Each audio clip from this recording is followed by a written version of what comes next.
Today, I'm going to show you how to use LottieFiles. LottieFiles is a website which allows you to download and embed animations like the ones you see on the screen. To start, you need to create a free account on the site. Once you have created an account, simply use the search bar at the top of the screen to find animations. Once you have found an animation you like, you need to save it to your workspace in order to download or embed it.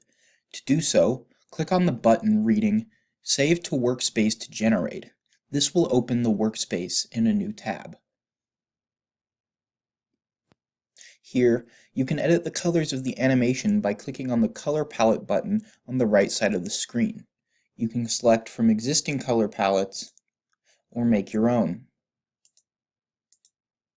To save the colors you have chosen, click on the Save Animation button below the preset palettes. This will open a dialog box where you can name the animation and then save it.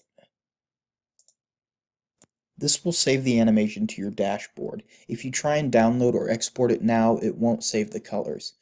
To get to the one that has the colors you chose, go up to the LottieFiles icon in the top left and click it. This will take you to your dashboard. From here, select the icon that you had saved.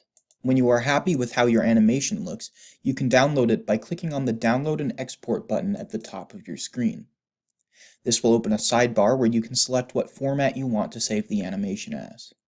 To embed your animation, click on the Handoff and Embed button on the right side of the screen. Make sure to toggle Enable Asset Link or you will not be able to copy the code. Once the link is enabled, simply copy the code in the HTML embed box. You can also embed using a URL or iframe code. To customize how the animation appears when embedded, click the Customize button next to the Embed HTML box. This will open a new tab where you can customize how it functions. Here you can change the size, background color, speed, and the direction the animation plays, among other things. Once you are happy with the animation, copy the embed code below the settings in the black box.